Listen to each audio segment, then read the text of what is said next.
Hello, everybody, and welcome to the New Flame Sports Podcast. I'm your host, Andrew, and because I'm recording this in the middle of the day, and I've been just very not good with actually recording this, you will probably not only hear cars in the background, but unfortunately, I'm by myself if you couldn't tell by now, but there has been a lot of stuff to talk about in the NFL world, and in the MLB world especially.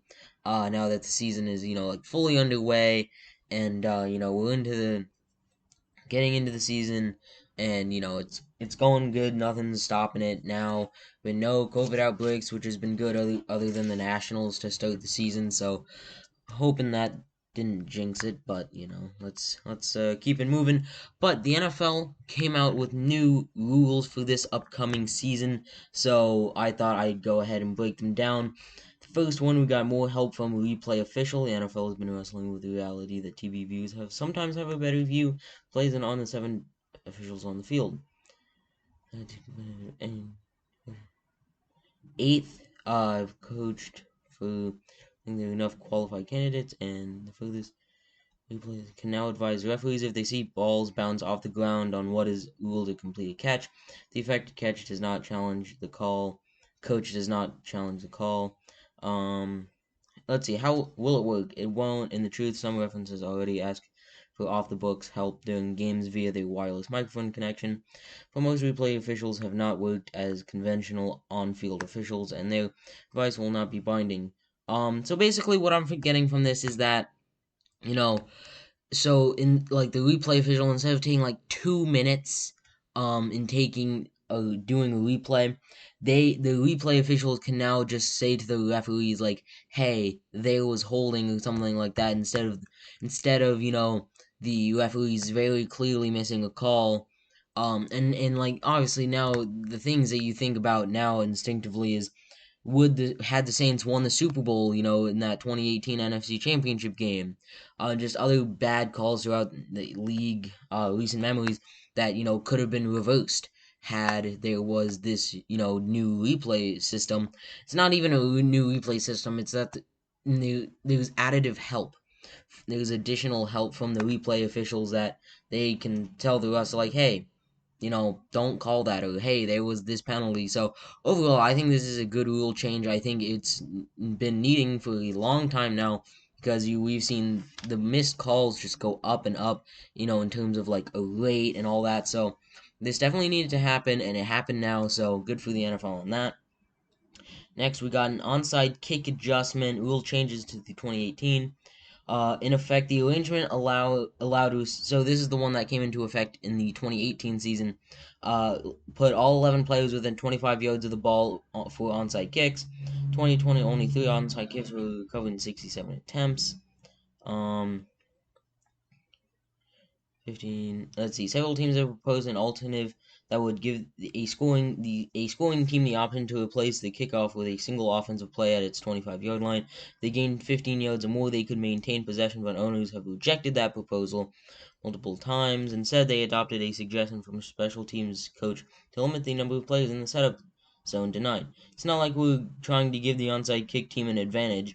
No one wants to have an advantage. The other team has earned the right to be ahead, and we are trying to go back in the historical numbers of onside kick recoveries, and that's the heart of this proposal.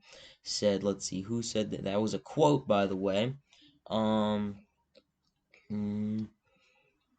don't see who said that. Anyway, the guy with the last name McKay. So if you know who that is, cool. And now the one that has been really sparking a lot of controversy has been the more flexibility with jersey numbers. And now we see a lot of players wanting to switch their numbers. Like we saw Dalvin Cook want to. More recently, I believe Pat Pete for the Vikings wants to go back to number 7 where he was in college. And this just opens up the door for Derrick Henry to go back to number 2, or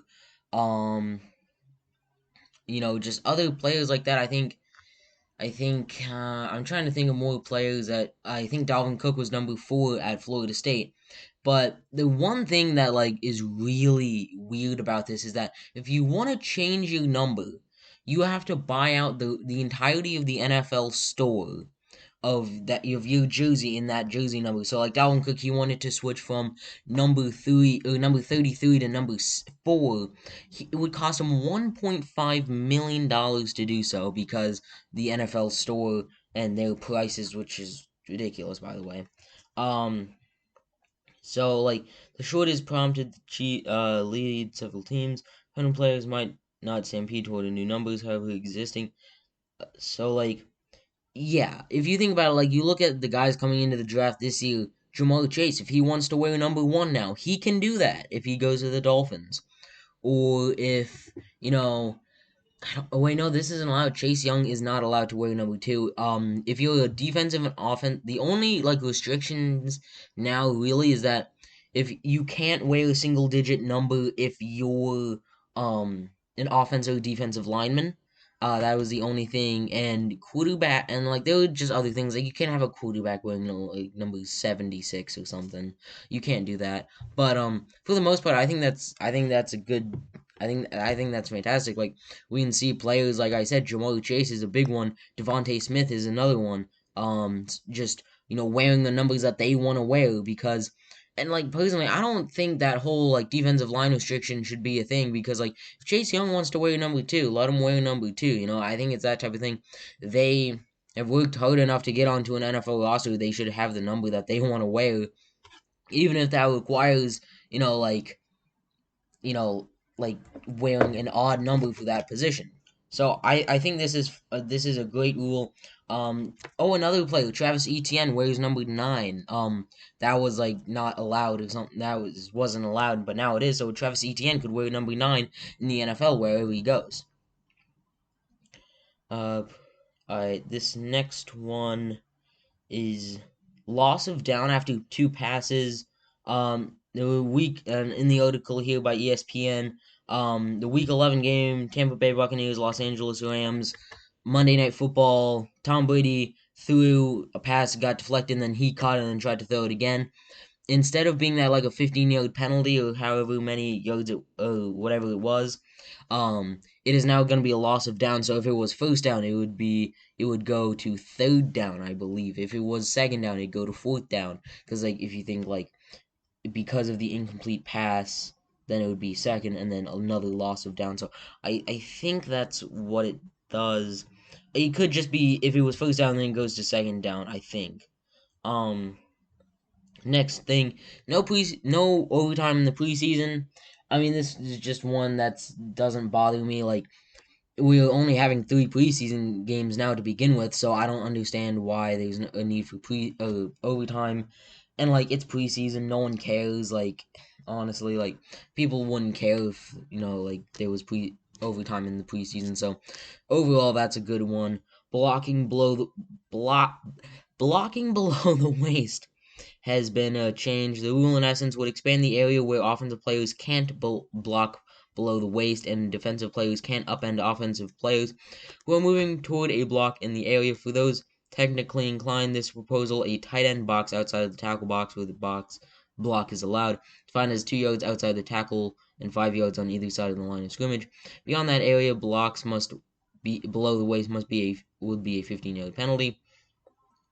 I mean, I think that'll like lead to less injuries. It will lead to, just all these different things. And so I think that's a generally good one because, we've seen some like gruesome injuries, guys going to block and something happens.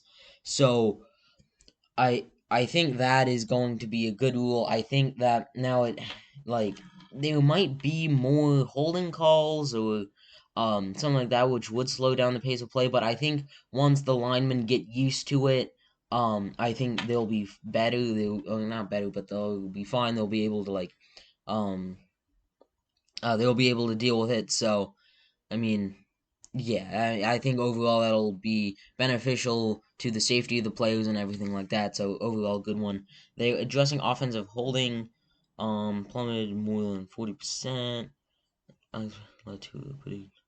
Teams push the limit on what officials would allow and play. Okay, long video, tech effect. want to make sure that everyone understands the standard and what is going to go. So basically, this one is just going to be, they're going to be like cracking down on what offensive holding is. Like, I'm sure you've watched a game before and you're like, oh, how is that not holding? I remember, I think it was week 1 this past season, Dolphins Patriots, and there was a play. Patriots scored a touchdown to go up by 2 possessions, but there was clearly holding on one of the players, and I was like, oh, how do you miss that? It was so obvious. I think he was holding back Emmanuel Agba, or it might have been Devon Godshaw.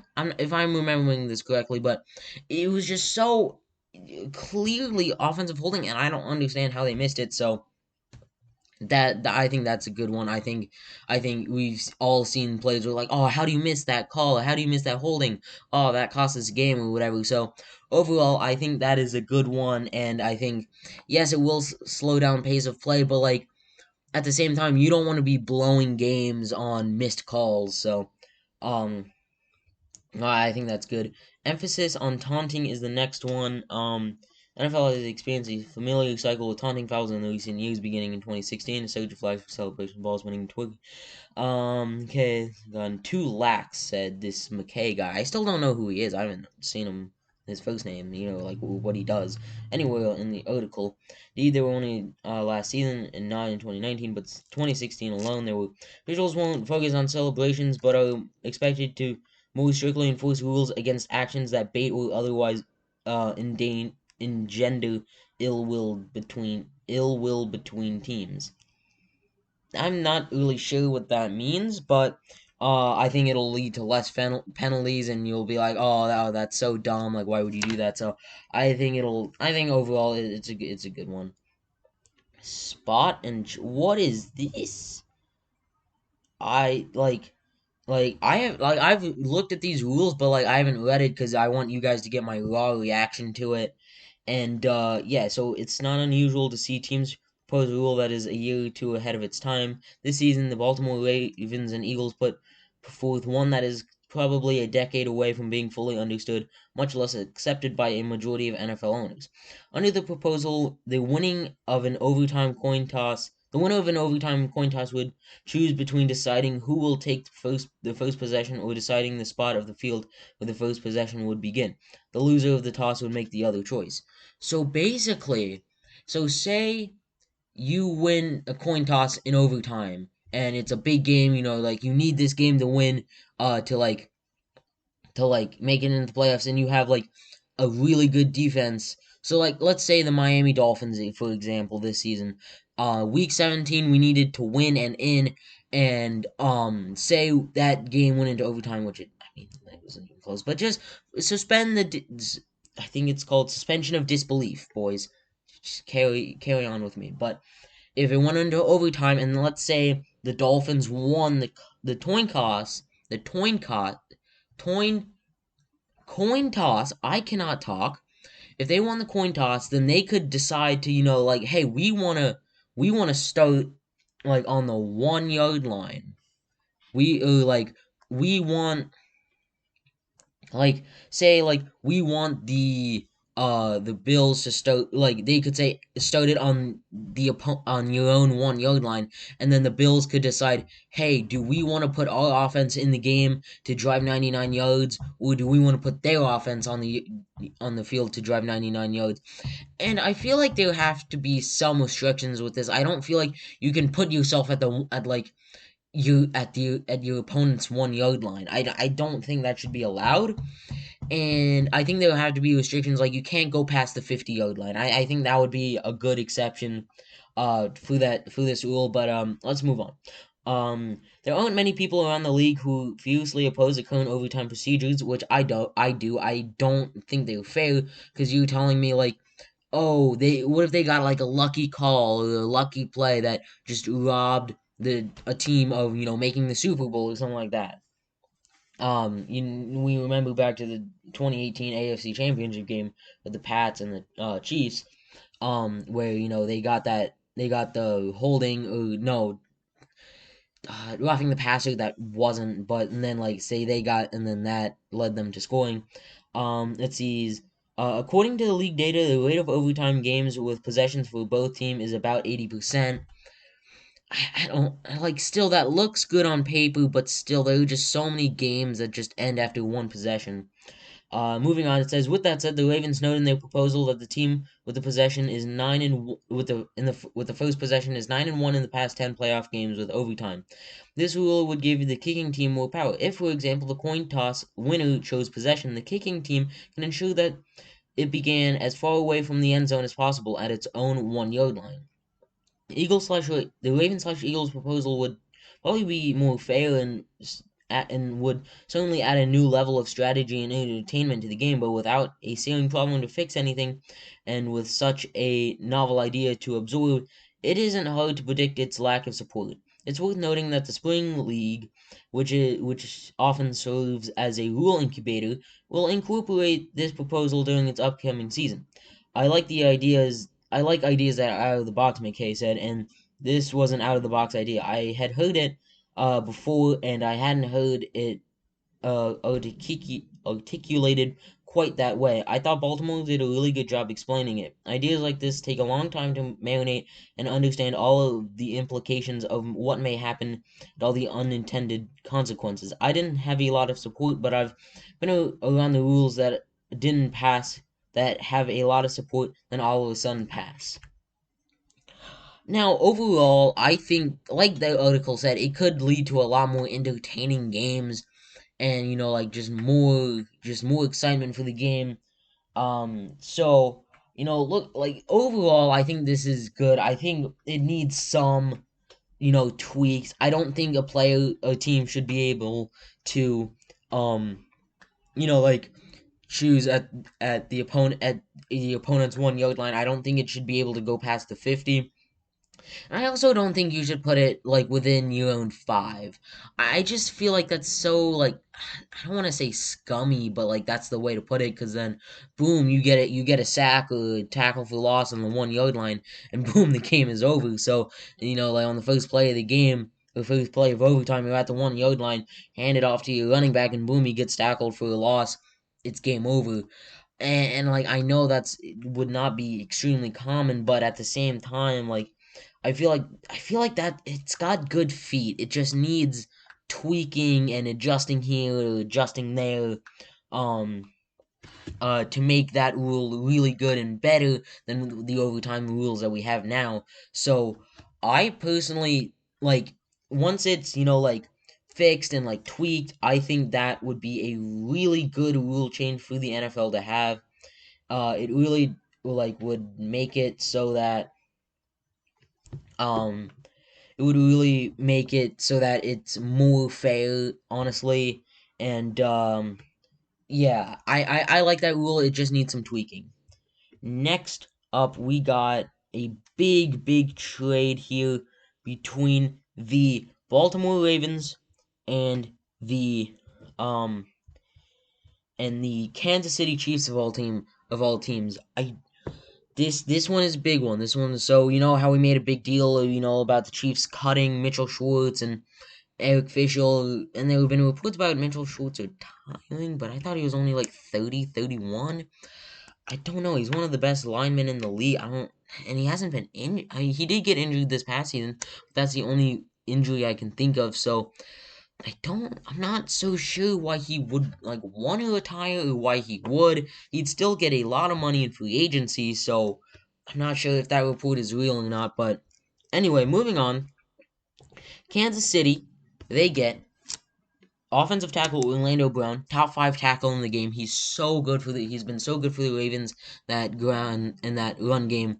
But I think this year he got hurt. He's been wanting out of Baltimore for a while now too. I think they were ready to part ways, even if it was with a team like the Chiefs. But moving on, Kansas City gets Orlando Brown Jr., a 2021 second round pick, number 58 overall, and a 2022 sixth. Baltimore gets pick 31 in this year, pick 94 this year, pick 136 this year, and a 2022 fifth round pick. and I think the Chiefs absolutely won this trade. I think this opens up an opportunity for Clyde Edwards-Helaire to get, continue his development, and say they take another offensive lineman in the second. Oh, wait, did they trade this? No, Kansas City gets an additional second round pick, so they could, take a, like one of those offensive linemen that, might fall to like middle of the second round. Maybe they have to trade up, but maybe like a guy like Walker Little, who they might have to trade up, too high up in the second round, to get. But they've got the pieces to do it. They have 2 seconds. I would assume they have a second from next year. Maybe take like 2 seconds, from this year, and then like maybe like wait, no, they don't have their third pick. Oh, the third pick from next year, maybe. So like two 2021 seconds and a 2022 third, I think could like really work. If they wanted to trade up and get Walker Little in the draft, now, but we know this is a good trade from the Chiefs. You don't give up too much. You give up the 31st overall pick, and let's be honest, you weren't going to get that much value, and you were certainly going to get less value for what Orlando Brown Jr. can give you. He's still relatively young. I want to say he's like 27, something like that. So he's, about 4 years younger than Mitchell Schwartz. He's not better than Mitchell Schwartz than what he has been, but give it, another year or two, and Orlando Brown Jr. could be on a Super Bowl winning team, and this puts the Chiefs in prime position to go back to the Super Bowl for the third year in a row, and possibly win it in 2 out of 3 years. But so we know the Chiefs got a huge steal with this trade. I think they won this trade without a doubt. But moving on over to the Ravens, and with that 31st overall pick, I think they could go a lot of ways. I think they could go maybe someone like Tevin Jenkins or something like that. Or if they wanted to wait, they could, like take Tevin Jenkins at 27 and then take Darius Toney at 31. Hey, you guys know, if you watched last week's mock draft, you know how much I absolutely love Kadarius Toney, but, I think if they wanted to do that, or they could still take, like, Terrence Marshall, Rashad Bateman, or Rondale Moore. I think that's his name. Rondale Moore. I think there are two Moores in this draft. I think there's Rondale and someone else, but that's besides the point. They could take one of those guys. They could take Terrence Marshall at 27, or they could take an offensive lineman like Tevin Jenkins at 27, and then wait until 31 now to get that guy that they want. Or they could trade up a little bit and possibly get Christian Darrisaw. Or if they wanted to trade up around like 10 picks, they could possibly get Elijah Vera Tucker. But I think that's not too realistic. But if they wanted to trade up, like 5, 6 picks from 27 and get Christian Darrisaw, tackle from Virginia Tech, I think Virginia Tech. But I think that would be a great deal for them. And now you have an additional third, you have an additional fifth, and then you got a sixth. You got an additional second, an additional fourth, and then a fifth from next year. I think overall that's a great trade, and I think overall that's just a really really good trade for the for both teams really, but I do think the Chiefs won that trade, and yeah, so that was really it.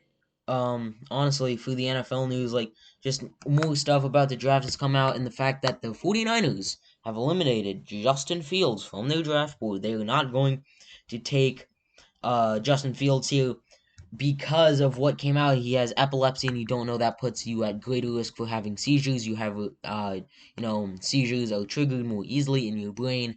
So if you didn't know what that is, that's what it is. But that coming out, I think that does hurt his draft stock a little bit. But he's probably been playing with it since he's entered college, probably a little bit more. So I don't, and you just think that nothing's triggered yet, and all you can hope is that some idiot doesn't pull like what someone did to Brock Osweiler when the Texans played in Mexico.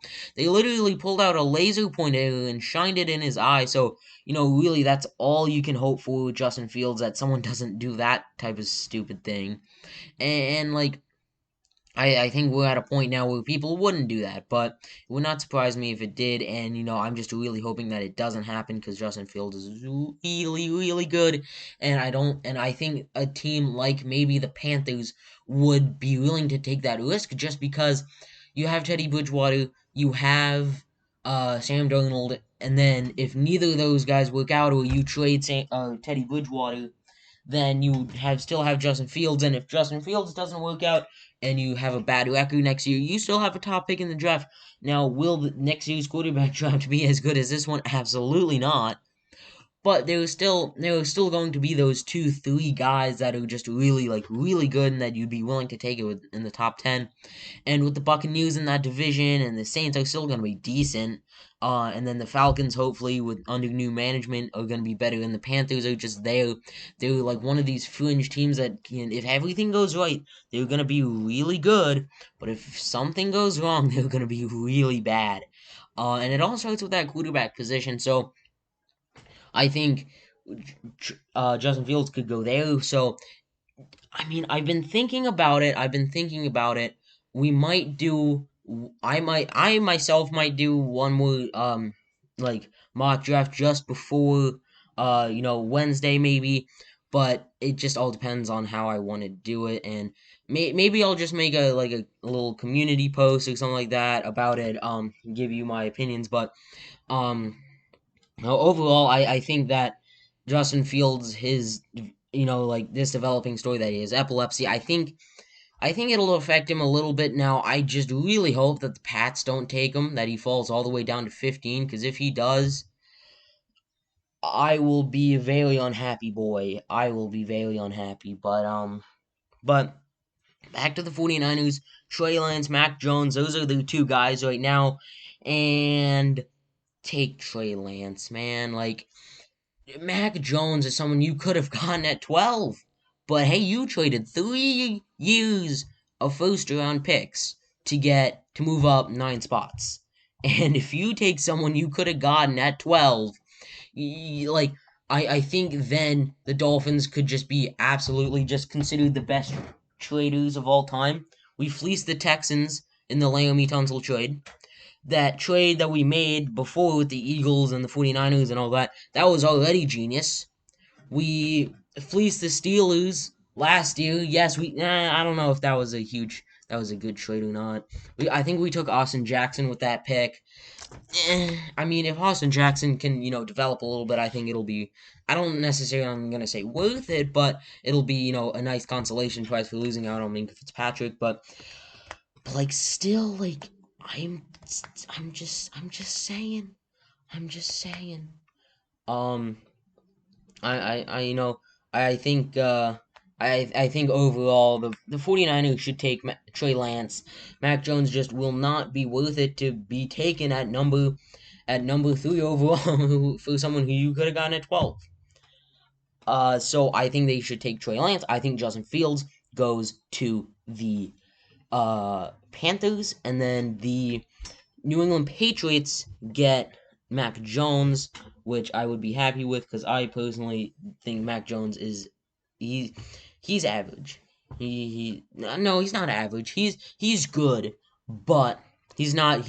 There was like so like there was like quarterback 1 through 4 are like all close, and but there was a little bit of a drop between 4 and 5, and then between 5 and 6 there was a big drop off. Probably between Mac Jones and Kellen Mond, who I've seen mocked in the first round for I don't know why. Kellen Mond, you can get him second day, but whatever.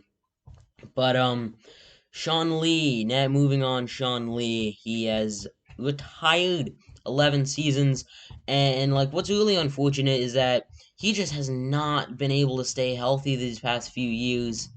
And like and Sean Lee is like one of those guys you're like, oh, what if injuries didn't happen? Would he be a Hall of Famer? I still don't think he would have.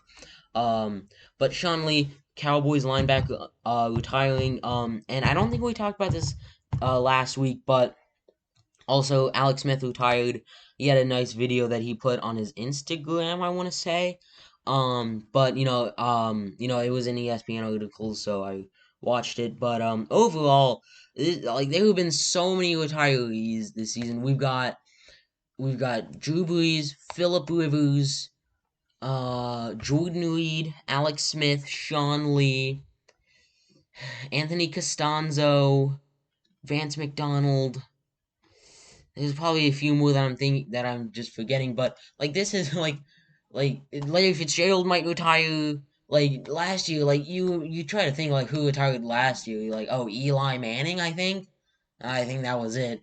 But like this year, like we have, I don't know. I'm gonna say, let's see, Breeze and Rivers are locks for the Hall of Fame. If Fitzgerald retires, he's a lock. Um, Vance McDonald, no. Jordan Reed, no. Alex Smith, I hate to say it, like he's just not a Hall of Famer. Oh, Julian Edelman as well, not a Hall of Famer, by the way. Does not deserve to. No, if you say he's a Hall of Famer, get out. Um, but moving along here, so I think overall we've had two locks for the Hall of Fame as of now, and a couple of those guys who are on the fringe, like Julian Edelman, um, but guys like Sean Lee, Vance McDonald, Jordan Reed won't get in. But overall, we've seen some pretty good players, when they were in their primes retire, um, you know, so overall it's just been pretty sad. A pretty great retirement class, I'm not gonna lie, but moving on, I don't think there are, much more to talk about now. Um, like I said, if you want us to do another mock draft, I know I'd be open to it just because things have changed. A couple things here and there. Like I think mock draft we have Justin Fields going through to the 49ers. Now that we know that's not happening, we want to make sure that we can get it right. So if you want us to do another one, let us know. I'll talk to the boys about it, and maybe we will. But that's gonna wrap it up for this episode of the New Flame Sports Podcast. Stay tuned for another episode coming out shortly.